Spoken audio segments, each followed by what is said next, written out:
안녕하십니까. 여러분을 회계와 세법의 늪에서 구해주고 싶은 구세주 구쌤입니다.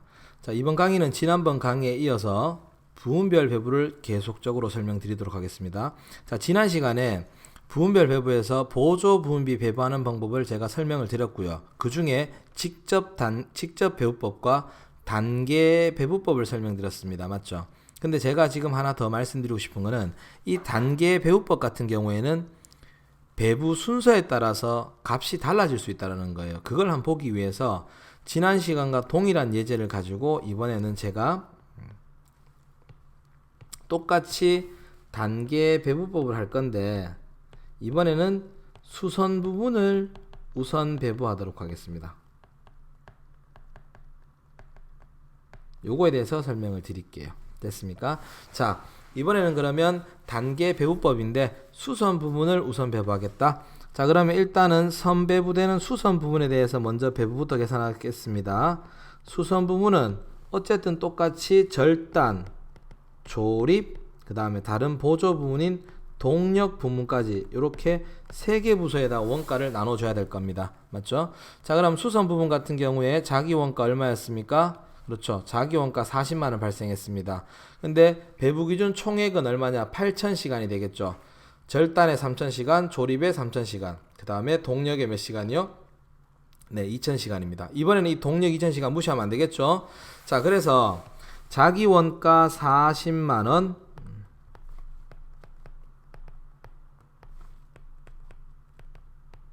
곱하기 자, 배부 기준 총액 전체 작업시간 몇 시간? 8,000시간이 되죠. 전체 작업시간 8,000시간. 얘도 8,000시간. 얘도 8,000시간. 그러면 이렇게 적어 두시면 이게 배부율이 됩니다. 맞죠? 거기에 배부액을 구하시려면 각 한다고요? 부분별로 배부 기준 사용시간 3,000시간, 얘 3,000시간, 얘 2,000시간. 이렇게 계산하시면 배부액이 나온다는 겁니다. 됐습니까? 8, 5, 40. 얘 15만원. 얘도 15만원. 얘는 얼마요? 10만원이 발생할 겁니다. 됐습니까? 자, 그러면 수선 부분 배부했으니까 그 다음은 뭐 하셔야 되냐면 동력 부문을 배부해 주셔야 됩니다. 맞죠? 자, 동력 부문 같은 경우에는 자기 원가가 28만원 발생했죠. 하지만 방금 전에 수선 부분은 배부가 끝났기 때문에 이 수선 부분에 전기 줬던 4000kW는 없는 자료로 보셔야 되겠죠. 하나는 무시한다 그랬으니까. 맞죠? 그러면 전체 전기 생산량을 2만 kW가 아니라 얼마로? 16,000kW로 봐주셔야 된다는 거예요. 됐습니까? 자, 그래서 이번에는 동력 부분비를 배부해보면 동력 부분비를 절단 부서와 그 다음에 어느 쪽으로요? 조립 부서 쪽으로 배부하겠습니다. 절단과 조립 부서로 배부를 하는데, 자, 동력 부분비는 자기 원가가 얼마냐? 자기 원가가 28만원이었어요. 원래 제가 단위는 좀 생략하겠습니다. 28만원이었습니다. 자, 그런데 방금 전에 수선한테서 동력 쪽에 10만원을 배부해 줬거든요. 맞습니까? 이거 무시하면 안 되겠죠? 그럼 10만원 더 받았기 때문에 이렇게 10만원을 더 적어주시면 결론적으로 자기 부분 발생 원가를 얼마로 봐야 되느냐면 38만원으로 봐줘야 된다라는 겁니다. 됐습니까? 여기에 이제 배부 기준 전력 생산량이죠. 전력 생산 전체 얼마 있습니까? 2만 kW가 아니라 16,000kW를 생산한 거죠. 16,000kW. 그 중에 절단이 10,000kW, 조립이 6,000kW를 썼어요. 그러면 38만원에 대해서 23만 7,500원이 배부될 거고, 그 다음에 조립 쪽은 14만 2,500원이 배부될 겁니다. 됐습니까? 그럼 여기서 이제 마지막으로 또 봐야 될 게 절단 부서 쪽에는 수선에서 15만원, 동력에서 23만 7,500원 나왔죠. 결과적으로 봤을 때 절단 쪽에 배부되는 금액은 이 두 개의 합계 금액 맞습니까? 얼마입니까? 38만 7,500원이 될 거고요. 그 다음에 조립 쪽은 수선에서 15만원, 그 다음에 동력에서 14만 2,500원 받았죠. 그래서 결과론적으로 봤을 때 두 개 합치시면 얼마가 됩니까? 29만 2,500원이 된다. 그러면 도합 얼마가 됩니까? 68만 원이 되죠. 두 개 합계가. 결론적으로는 이 68만 원의 보조 부분비가 제조 부분 쪽으로 넘어간 거예요. 근데 여기서 하나 짚어볼게. 지난 시간에 우리가 동력을 우선 배부했을 때는 금액이 36만 8천원과 31만 2천원이 나왔었거든요. 근데 이번에는 38만 7,500원과 29만 2,500원이 나왔단 말입니다. 자, 뭘 우선적으로 배부하냐에 따라서 뭐 한다고요? 배부는 달라진다. 배부액은 알겠습니까? 그리고 참고적으로 하나 더 말씀드린다면 예를 들어서 보조 부문이 3개다. 예를 들어서 제조 부문이 있고 보조 부문 뭐 1, 보조 부문 2, 보조 부문 3이 있다면 이때 배부하실 때는요. 어떻게 하느냐? 제일 먼저 보조 부문 3 같은 거 먼저 배부한다 그러면 이렇게 보조 부문 3은 보조 부문 2와 보조 부문 1, 그 다음에 제조 부문 쪽으로 배부하시고요. 그 다음에 배부되는 보조 부문 2는 다시 보조 부문 1과 보조 부문 1과 제조 부문 쪽으로. 그 다음에 보조 부문 1 같은 경우에는 어느 쪽으로만? 제조 부문 쪽으로만 배부하시면 된다는 얘기입니다. 무슨 말이냐? 항상 먼저 배부되는 보조 부문은 다른 보조 부문을 무조건 인식하셔야 되고요. 그 다음에 후 배부되는 보조 부문은 이미 배부됐던 선배부된 보조 부문을 무시하시면 된다는 겁니다. 세 가지일 때는 이렇게 계산하시면 됩니다. 아시겠죠? 자, 이렇게 하시면 된다는 거. 자, 이제 그럼 마지막으로 이제 제가 상호 배부법을 설명드리도록 하겠습니다. 무슨 배부법이요? 상호 배부법.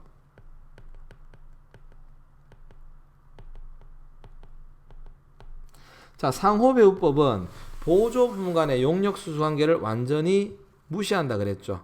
인식한다 그랬죠. 맞습니까? 그러면 어쨌든 상호 배부법도 이 보조 부문의 원가를 제조 부문 쪽으로 넘겨줘야 되는데 여기서 하나가 문제가 자, 동력 부문은 전체 2만 kW 생산해서 10,000 kW, 6,000 kW, 4,000 kW를 나눠줘야 되는데 28만 원의 원가로 나눠주면 안 된다는 거예요. 왜? 분명히 수선한테 일부를 뭐 한다고요? 받아올 거기 때문에. 우리 앞에서 단계법 해봤지만 수선에서 일부를 받아올 거란 말입니다. 맞죠? 그러면 동력은 다시 또 뭐 한다고요? 계산을 먼저 할 수가 없다. 그럼 그 다음에 수선이 먼저 계산하려고 보면 수선도 자기가 3,000시간, 3,000시간, 2,000시간만큼 나눠줘야 되는 총 8,000시간을 나눠줘야 되는데 수선도 전기를 4,000kW 썼단 말입니다.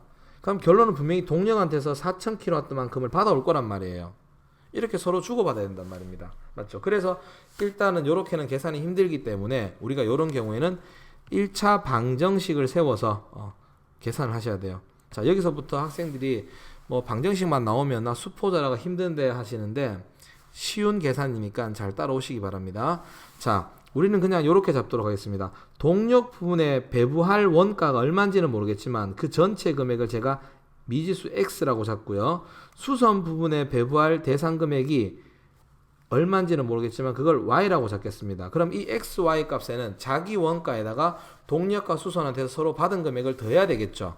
맞죠? 그래서 이제 요거 X, Y를 풀어보시면 동력 부분비 X는 어떻게 구성되어 있느냐? 자기 원가 28만 원에다가 더하기 수선 부분한테 일부를 받아와야 될 거 아닙니까? 맞죠? Y 값에 대해서 얼마를 받아올 거냐? 전체 8,000시간 중에 2,000시간만큼을 받아올 거란 말이에요.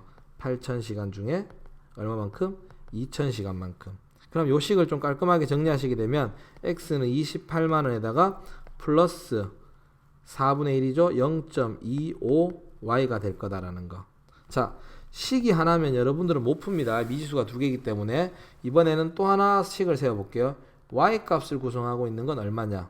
Y값은 일단은 수선 부문에 대한 배부 금액이잖아. 맞죠? 자기 금액 얼마 있습니까? 그렇죠. 40만 원 있고 그 다음에 플러스 X한테 동력 부문한테 일부를 받아와야 됩니다. 얼마만큼 받아올 거냐?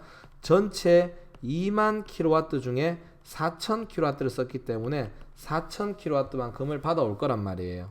그럼 요식도 정리하게 되면 Y는 어떻게 됩니까? 40만 원에다가 더하기 0.2X가 될 거다라는 거. 됐습니까? 자, 그러면 미지수가 2개고 식이 2개니까 여러분들은 풀어줄 수 있죠. 자, 어떻게 계산할 거냐? 요거를 그냥 간단하게 우리는 예전에 수학 시간에 배웠죠. EY를 여기에다가 대입을 시켜주는 겁니다.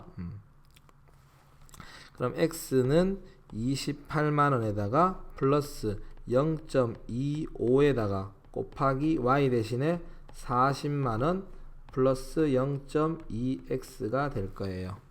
됐습니까? 다시 정리하자면 28만원에 대해서 플러스 요렇게 곱하시면 10만원 되죠. 그 다음에 플러스 요렇게 한 번 더 곱하시면 0.05X가 될 거다. 됐습니까? 자, 그러면 X를 한 방향으로 몰게 되면 0.95X가 되겠죠. 넘어가면 같다 38만원이 된다라는 거. 그러면 양변을 0.95로 나누시게 되면 따라서 X는 얼마가 된다고요? 네, 40만원 됩니다. 됐습니까? 그러면 동력 부분에 대한 X 원가를 얼마로 봐야 된다고? 지금부터는 40만원을 기준으로 배부하시면 되는 거고요. 그럼 따라서 나오죠. Y 값은 얼마인데요? Y 값은 여기 Y 값에다가 얼마? 40만원 넣게 되면 Y 값은 48만원이 된다라는 겁니다. Y 값 얼마라고요? 네, 48만원이 된다라는 거 알아두시고. 자, 그러면 현재 우리가 배부해야 될 동력 부분비는 28만원이 아니라 얼마로 봐야 된다고요? 48만원. 수선 부분비도 40만원이 아니라 얼마요? 48만원으로 보고 배부를 해 주셔야 된다는 거예요. 됐습니까? 이제 그럼 배부를 한번 해볼까요? 자, 제가 좀 넓게 쓸게요. 자, 제일 먼저 동력 부분비를 배부하도록 하겠습니다. 동력 부분비 절단과 어디 쪽으로? 조립 쪽으로 배부를 할게요. 방금 구했지만 동력 부분비 X라고 잡았었죠. 아까 전에 X. 이 X 값이 얼마입니까? 40만원이네요. 자, 40만원에 대해서 단위는 좀 생략하겠습니다. 곱하기 배부기준 총액. 우리가 배부기준 총액 지금 수소 무시하면 안 되죠. 전체 전기 생산량 몇 킬로와트? 2만 킬로와트. 맞습니까? 전기 생산량 전체 2만 킬로와트. 그 중에 동력 부분을 절단이 10,000kW 썼고 조립이 얼마 썼습니까? 6,000kW 썼죠. 10,000kW와 6,000kW다. 그럼 계산하면 얘는 얼마? 20만원이고 얘는 얼마요? 12만원이 된다. 합치니까 지금 40이 안 되죠? 맞습니까? 왜 안 되느냐 설명드릴게요. 얘가 수선 쪽으로 배부하는 금액이 얼마가 될 거냐면 40만원에 대해서 곱하기 전체 2만 킬로와트에서 수선이 썼는 게 아까 4,000킬로와트였잖아. 맞죠? 그럼 4,000킬로와트만큼을 배부할 거란 말입니다. 맞죠? 그럼 얼마가 되겠어요? 얘가 8만원이 된다라는 겁니다. 됐습니까? 그러면 합쳐서 얼마가 됩니까? 40만원 되죠. 근데 왜 수선은 계산 안 했는데요? 수선 쪽을 제가 계산 안 한 이유는 이미 수선 쪽은 보세요. 원래 자기 원가가 40이 있었거든요. 40이 있었는데 방금 동력한테 8만원을 배부받았기 때문에 Y 전체 값을 얼마로 본 거다? 48만원으로 본 거다라는 겁니다. 결론적으로 X와 Y 값을 풀면서 이미 배부가 끝났다라는 거죠. 됐습니까? 자, 그 다음에 수선 부분을 한번 배부해 볼까요? 이번에는 수선 부분을 배부하게 되면 똑같이 절단과 조립과 그 다음에 이렇게 두 개만 일단 먼저 배부하겠습니다. 수선 쪽은 자기 원가 48만원이라고 그랬죠. 48만원. 아까 Y값 48만원 곱하기 수선 쪽은 배부 기준이 작업시간입니다. 전체 작업시간 몇 시간? 8,000시간이죠. 그러면 8,000시간 중에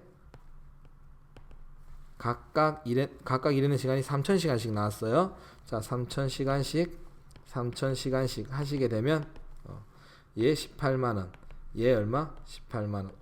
합쳐도 36만원 밖에 안 되는데요. 우리가 동력을 한번 계산해 보면 동력도 똑같이 48만원에 대해서 곱하기 8,000분의 동력 쪽에 아까 2,000시간 일했죠? 그러면 얼마가 됩니까? 12만원이 나올 거예요. 그럼 합치게 되면 48만원 나오죠. 그럼 결론은 봐봐요. 원래 동력이 28만원이었습니다. 맞죠? 28만원인데 방금 수선 걸 계산해보니까 12만원이 들어왔단 말이에요. 그래서 X값이 40이 나온 겁니다. 그래서 일단 인식은 하는데 XY 값을 풀면서 서로가 배부가 끝났기 때문에 계산을 하실 필요가 없어요. 그럼 최종적으로 볼 거 봅시다. 지금 절단은 동력에서 20, 수선에서 38, 결과적으로 얼마가 됩니까? 합쳐서 38만원을 배부받은 거고요. 그 다음에 조립 쪽은 12만원과 18만원 합쳐서 얼마 나와요? 30만원 나오죠. 그러면 합계는 얼마가 됩니까? 68만원. 어쨌든 간에 68만원이 배부됩니다. 지금 우리가 직접, 단계, 상호 세 가지 방법을 다 해봤지만 어쨌든 배부되는 총액은 68만원입니다. 맞습니까? 단 배부 방법을 달리하게 되니까 뭐 한다고요? 각각의 배부되는 금액이 달라졌었죠. 자, 여기서 중요한 거, 우리 실제 배부, 예정 배부, 지금 부분별 배부 여러 가지 됐고요. 여러 가지 기준에 따라 하지만 기억하셔야 될 게, 배부 기준이 달라지면, 배부 방법이 달라지면, 됐습니까? 기억하셔야 될 게, 배부 기준 또는 배부 방법이 달라진다면, 서로 달라진다면 이게 뭐 서로 다르다면 각 제품별로 뭐 한다고요? 손익도 달라질 수 있다. 하지만 달라지더라도 회사 전체의 손익에는 변화가 없다라는 겁니다. 요거 말 기억하세요. 자, 배부 기준, 배부 방법을 다르게 한다면 제품별로 손익은 달라질 수 있습니다. 하지만 회사 전체 손익에는 변화가 생긴다, 안 생긴다? 생기지 않는다는 겁니다. 왜냐하면 한쪽에 많이 갔으면 한쪽에 적게 갔을 거니까. 됐나요? 요거 기억해 주시고요. 자, 요렇게 해서 부분별 배부를 한다라는 거 봐주시고요. 자, 직접, 단계, 상호에 대한 개념들 이해 부탁드리고요. 마지막으로 정리한다면 이제 이 부분별 배부 하실 때요, 우리는 방금 안다고요, 직접, 단계, 상호로 계산했는데, 자, 이 부분별 배부도 다시 두 가지로 나눌 수 있습니다. 보조분 배부하는 거를 원가 행태별로 나눌 수 있다는 얘기입니다. 우리 원가 행태별이라 하면 기억나는 게 뭐가 있냐면, 원가 행태별이라고 하면 여러분들 머릿속에 떠올라야 되는 게 고정비와 뭐요? 변동비다라는 겁니다. 맞죠? 자, 그러면 이 두 가지 뭐가 있느냐? 단일 배분율법과 이중 배분율법이 있어요. 됐습니까? 단일 배분율법과 이중 배분율법이 있는데, 단일 배분율법은 뭐냐? 보조분비를 배부할 때 고정비와 변동비를 구분하지 않고 한 번에 배부하는 거죠. 통합 배부. 방금 전에 했던 거. 우리 고정비, 변동비 안 넣었죠. 맞죠? 이렇게 하는 게 단일이고요. 이중 배분율법은요, 보조부분비를 이중이니까 두 번 한다는 겁니다. 고정비 따로 한번 계산하시고 변동비 따로 한번 구분해서 각각 계산 방법을 채택해서 배부하겠다라는 거. 고정비 한번 따로 계산하고 변동비 한번 따로 계산한다는 겁니다. 됐습니까? 그럼 여기서 한번 고민해 봐야 될 게, 이중 배분율법을 쓰는데 고정비 요소가 있고 변동비 요소가 있을 때 고정비도 직접 배부법을 쓸 수 있고요. 그 다음에 단계 배부법을 쓸 수 있고 상호 배부법을 쓸 수 있고요. 변동비도 직접 배부법 쓸 수 있고 단계 배부법을 쓸 수 있고 상호 배부법을 사용할 수 있다라는 겁니다. 그럼 여기서 한번 우리가 경우의 수를 구해본다면 이런 식으로 연결이 될 수 있다는 얘기예요. 서로가. 맞죠? 그럼 총 경우의 수는 몇 가지? 9가지가 나오죠. 그럼 여기서 기억해야 될 경우의 수가 뭐냐면, 그러면 요렇게 연결되는 경우의 수도 발생할 수 있다라는 거죠. 맞아요? 고정비도 직접, 변동비도 직접, 고정비도 단계, 변동비도 단계, 고정비도 상호, 변동비도 상호가 발생할 수 있다라는 겁니다. 맞죠? 자, 그러면 우리가 이런 생각할 수 있어요. 자, 이렇게 똑같은 방법 쓸 바에는 차라리 그냥 단일 배분율법을 쓰는 게 편하지 않느냐라고 생각하는데, 천만의 말씀, 다르다라는 겁니다. 뭐가 다르냐? 고정비와 변동비의 행태가 다르거든요. 고정비 같은 경우에는 조업도와 관계가 있다 없다? 없거든요. 그래서 고정비에 대해서는 배부하실 때 고정비는 최대 사용 가능량, 실제 쓴 게 아니고 최대 사용 가능량을 기준으로 배부하셔야 되고요. 변동비 같은 경우는 실제 사용량을 기준으로 배부하셔야 된다라는 겁니다. 왜 그러냐면, 우리가 만약에 전기 설비 같은 거, 아까 전에 우리 동력 부서가 있었죠. 맞죠? 동력 부서 봤을 때 전기 설비 어떻게 할 건데 우리가 물어보겠죠. 동력 부분에서 물어보니까, 자, 물어봤을 때 절단 부서 조립부서, 그 다음에 수선부서가 각각 우리는 2만 킬로와트씩 최대 쓸 거다라고 한다면 우리는 이 6만 킬로와트에 대해서 6만 킬로와트에 대한 설비를 증설했을 거란 말이에요. 그럼 이 설비 증설 6만 킬로와트에 대한 감가상각비, 얘 같은 경우에는 실제로 전기 생산 얼마 했느냐고 관계 있다 없다? 없는 고정비잖아, 맞죠? 맞아요. 근데 얘를 전기 썼는 실제 사용량 기준으로 나눈다는 건 말이 안 되죠. 그때는 어떻게 하겠다? 너네가 실제로 이만큼 최대 쓸 수 있다며. 그래서 요 기준 6만 중에 2만, 6만 중에 2만, 6만 중에 2만 이렇게 나누라는 겁니다. 됐습니까? 그런데 변동비 같은 경우에는 만다고요? 전기 생산을 위해서 뭐 석유를 사용하겠죠. 휘발유 같은 거 사용했으면 얘 같은 경우는 변동비란 말이에요. 그럼 사용한 만큼 들어갔을 거니까 실제 사용량을 기준으로 나눠 달라는 겁니다. 그래서 이런 경우의 수도 발생할 수 있다라는 거 알아두십시오. 알겠습니까? 자, 행태별로 봤을 때 단일 배분율법이 있고 이중 배분율법이 있다라는 거 기억 꼭 좀 해주시고요. 알겠습니까? 이중 배분율법은 고정비는 뭘로 쓴다고요? 최대 사용 가능량을 기준으로 배부할 거고요. 변동비는 실제 사용량을 기준으로 배부한다라는 거 기억해 주시기 바랍니다. 됐습니까? 자, 오늘 부분별 배분은 여기까지 마치도록 하고요. 여기까지가 강의 드린 게 지금 제가 개별 원가 계산이라는 거예요. 아시겠습니까? 자, 이번 강의는 좀 시간이 많이 길었는데 긴 강의 들어주신다고 감사하고요. 여러분은 잘 청취하셨다면 좋아요와 구독을 꼭 좀 부탁드리도록 하겠습니다. 감사합니다.